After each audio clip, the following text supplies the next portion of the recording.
हाँ जी, hello students, this is class of BCom first year micro economics. आज हम chapter number 6 indifference curve analysis में जो क्वेश्चन करने जा रहे हैं वो क्वेश्चन है explain the comparison between utility analysis and indifference curve analysis.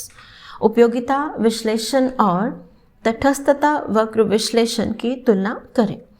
तुलना में सबसे पहले हम करेंगे सिमिलैरिटीज़, क्या समानताएं हैं दोनों में। नंबर 1 इज सब्जेक्टिव, भावगत। Utility analysis and indifference curve analysis both are subjective in nature because they find that utility is a satisfaction from the consumption of goods. उपभोग से मिलने वाली जो संतुष्टि है वह उपयोगिता कहलाती है और वह यूटिलिटी भावगत है।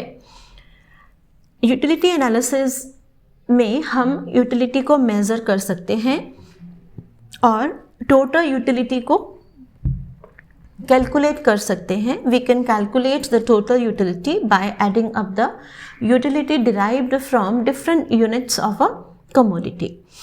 But in indifference curve analysis, we express that total utility, that is total satisfaction, is a function of different units consumed, utility from different units consumed, but it cannot be added. Utility analysis में जो है total utility calculate कर सकते हैं, indifference curve में भी कर सकते हैं। Means we can find out the total level of satisfaction. ठीक है, इसलिए यूटिलिटी में हम टोटल यूटिलिटी कहते हैं और इंडिफरेंस कर्व में we called iso utility curve, सम उपयोगिता वक्र कहा जाता है। Number 2 is rationality of the consumer, उपभोक्ता का विवेकशील होना। दोनों ही एनालिसिस में we assume that consumer is rational, means consumer wants maximum satisfaction. उपभोक्ता जो है वो विवेकशील है और वो अधिकतम अपनी संतुष्टि को अधिकतम करना चाहता है। Number 3 is conditions of equilibrium, संतुलन की शर्तें। यूटिलिटी एनालिसिस में संतुलन की शर्त यूटिलिटी एनालिसिस में संतुलन की शर्त लॉ ऑफ इक्विएमयू में आपने क्लियरली करी है, या लास्ट क्वेश्चन कंज्यूमर्स इक्विलिब्रियम में भी करी है। When the ratio of marginal utility of X to its price is equal to the ratio of marginal utility of Y to its price. तो दोनों वस्तुओं की सीमांत उपयोगिता और कीमत का जो अनुपात है वो आपस में बराबर हो जाता है। Similarly in indifference curve analysis we find that marginal rate of substitution of x और y is equal to the ratio of price of x to y। और इंडिफरेंस कर्व एनालिसिस में भी यही संतुलन की शर्त रहती है, नाम अलग हो जाते हैं। सीमांत प्रतिस्थापन की दर जो है वो x और y की कीमतों के अनुपात के बराबर हो, तो इसलिए शर्तें समान हैं। And number 4 similarities, diminishing marginal utility. Utility analysis जो है वो घटती सीमांत उपयोगिता के नियम को मानता है और आपका लॉ ऑफ इक्विएमयू और कंज्यूमर्स इक्विलिब्रियम घटती सीमांत उपयोगिता पर ही आधारित है। इंडिफरेंस कर्व एनालिसिस में हम directly law of diminishing MU का वर्णन नहीं करते, बल्कि हम कहते हैं marginal rate of substitution. So the marginal rate of substitution is nothing but the diminishing marginal utility. So it means diminishing marginal utility is the basis of diminishing marginal rate of substitution. जो घटता सीमांत प्रतिस्थापन है उसका आधार क्या है? घटती सीमांत उपयोगिता। तो दोनों एनालिसिस का जो बेस है वो law of diminishing marginal utility है। तो ये थी सिमिलैरिटीज यूटिलिटी एनालिसिस और इंडिफरेंस कर्व एनालिसिस में। Now let us understand the differences between the two, or we can say that indifference curve analysis is different from utility analysis and it is superior. जो तटस्थता वक्र विश्लेषण है वो अलग तो है ही, भिन्न तो है ही यूटिलिटी एनालिसिस से, पर साथ ही वो जो है वो सुपीरियर भी है, श्रेष्ठ भी है। इंडिफरेंस कर्व एनालिसिस अधिक श्रेष्ठ है। Number 1 is indifference curve analysis is more realistic. तटस्थ वक्र विश्लेषण अधिक व्यवहारिक है. Why? Because in utility analysis we see that utility can be measured, it can be quantified, उपयोगिता को मापा जा सकता है. But in reality we all know that utility can not be measured. हम ये नहीं बता सकते कि 1 piece ऑफ ब्रेड या 1 glass ऑफ वाटर और 1 शो ऑफ मूवी जो है वो हमें कितनी सेटिस्फेक्शन देगा. नंबर्स में we can not measure. And indifference curve analysis में already we assume that utility cannot be measured, rather it is expressed in ordinal numbers. वो क्रमवाचक फर्स्ट सेकेंड थर्ड प्रेफरेंस के रूप में व्यक्त की जा सकती है. Second is free from the assumption of independent utilities. Indifference curve जो है वो स्वतंत्र उपयोगिता की मान्यता से मुक्त है.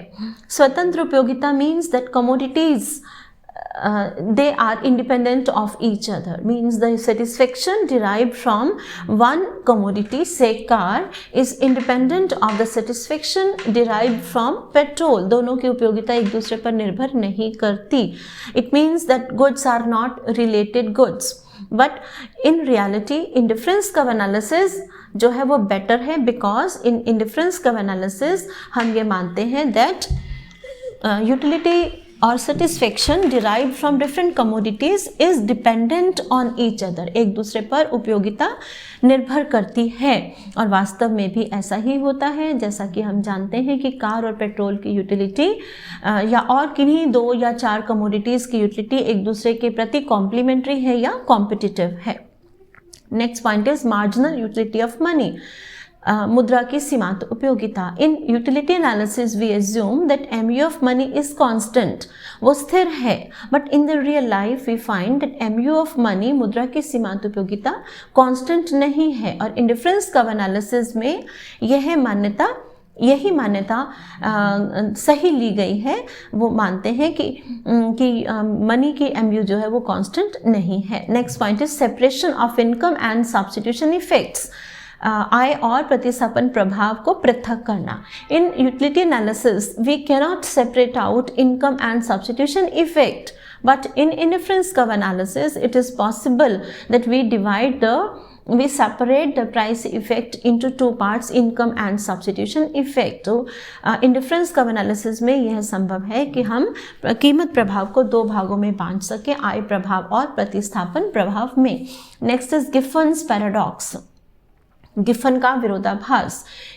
सर रॉबर्ट गिफन जो उन्होंने इन्फीरियर गुड्स या गिफन गुड्स का कंसेप्ट दिया है. तो in indifference curve analysis it is better that we can understand that what is the slope of demand curve in case of inferior or giffen goods, what is giffen paradox ये हम समझ सकते हैं. और price effect, income effect और substitution effect कैसा होगा giffen goods में हम समझ सकते हैं. but in utility analysis it is not possible. next point is estimation of welfare, कल्याण का अनुमान. utility analysis helps us to calculate the total utility. So when total utility rises, then we say that welfare has increased, but it is not evident because total utility cannot be quantified. हम basically वस्तुओं की उपयोगिता को माप ही नहीं सकते, तो कल्याण को भी समझ नहीं सकते. But in indifference curve analysis, when consumer move from lower to higher indifference curve due to change in price or income, then we find that consumer's welfare is increased. जब consumer जो है वो एक नीचे वाली indifference curve से ऊपर वाली indifference curve पर आ जाता है, तो हम ये कह सकते हैं कि उपभोक्ता के कल्याण में वृद्धि हुई है.